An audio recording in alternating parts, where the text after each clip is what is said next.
Welcome to crown tasty சமையல். Hello friends, இப்போ நம்ம பாரம்பரிய முறைப்படி அடை மாங்காய் ஊறுகாய் எப்படி செய்யுதுன்னு பார்க்கலாங்க. இந்த அடை மாங்காய் ஊறுகாய்க்கு இது போல் குண்டு மாங்காய் செலக்ட் பண்ணி எடுத்துக்கோங்க. ஆனால் மாங்காய் நல்லா முற்றினதாக இருக்கணும். ருமானி மாங்காயில் இந்த அடை மாங்காய் ஊறுகாய் போட்டிங்கன்னா நல்லா டேஸ்ட்டாக இருக்கும். சில கிராமங்களில் நாட்டு மாங்காய்கள்லாம் கிடைக்கும் ஊறுகாய்க்குன்னு, அதையும் நம்ம வாங்கிக்கலாம். ஆனால் நார் இல்லாத மாங்காய் போட்டிங்கன்னா நல்லாயிருக்கும் சாப்பிடும் பொழுது.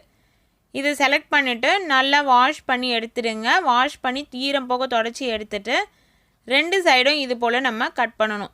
நம்ம வச்சுருக்க எல்லா மாங்காவையுமே ரெண்டு சைடு இது போல் கட் பண்ணி ஒரு பாத்திரத்தில் சேர்த்துருங்க. சேர்த்துட்டு ஊறுகாய்க்கு உப்பு எப்படி நம்ம சேர்க்குறதுன்னு பார்த்துருவோம்.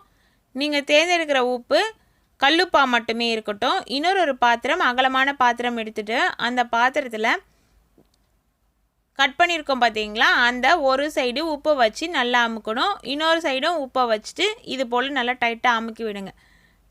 இதில் உப்பு நம்ம வைக்கும்பொழுது கொஞ்சம் தாராளமாகவே வைக்கலாம். ஏன்னா உள்ளே இருக்க கொட்டை வரைக்கும் உப்பு ஊறணும். அதில் உப்பு தாராளமாகவே வச்சு இதை போல் டைட்டாக அமுக்கி இந்த பாத்திரத்தில் சேர்த்துடலாம். நம்ம எத்தனை மாங்காய் வச்சுருக்கோமோ அத்தனை மாங்காய்க்கு தகுந்தா போல் அகலமான ஒரு பாத்திரம் எடுத்து இதே போல் ஒவ்வொரு மாங்காவிலையும் உப்பு அடைச்சி ஃபுல்லாக சேர்த்துடலாம். இப்போ எல்லா மாங்காவையும் உப்பு அடைச்சிட்டோம்.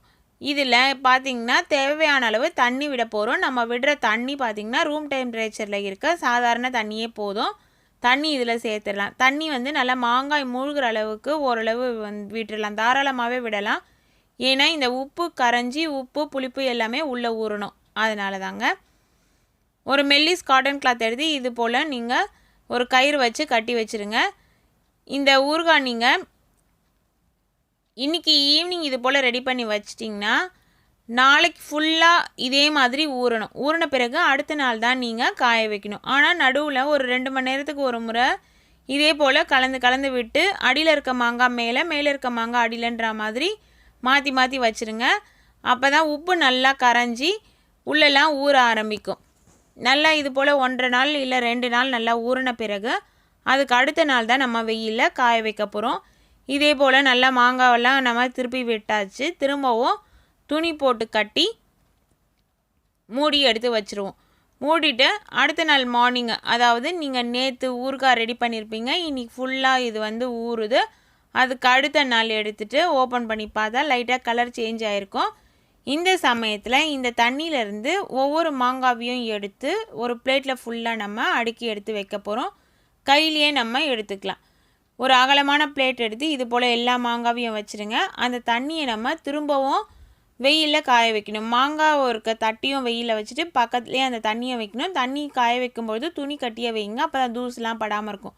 ஒவ்வொரு நாளும் இதே போல் மார்னிங் மாங்காவை காய வச்சு ஈவினிங் அந்த தண்ணியில் போட்டு குலுக்கி எடுத்துட்டு திரும்பவும் இதே மாதிரி நீங்கள் செய்யணும். இதே போல் 15லேருந்து 20 நாள் செஞ்சிங்கன்னா இந்த மாங்காய் இந்த கலரில் சேஞ்ச் ஆகிட்டு ஊறுகாய் நமக்கு கிடச்சிடும். உங்களுக்கு பார்க்கும்பொழுதே தெரியும் நம்ம ஊறுகாய் நல்லா காஞ்சிருச்சு அப்படின்னு. அப்படி இல்லை உங்களுக்கு டவுட் இருந்ததுன்னா 20 நாள் கூட நீங்கள் காய வைக்கலாம். இது போல் காய வச்சு எடுத்து வச்ச இந்த மாங்காவை ஈரம் இல்லாமல் ஒரு நல்ல கண்டெய்னரில் ஸ்டோர் பண்ணி எடுத்து வச்சிட்டிங்கன்னா தேவைக்கு உப்பு ஊறுகாவும் பயன்படுத்திக்கலாம். சைடில் இருக்க இந்த பீசஸை எடுத்து தாளிச்சும் பயன்படுத்திக்கலாம்.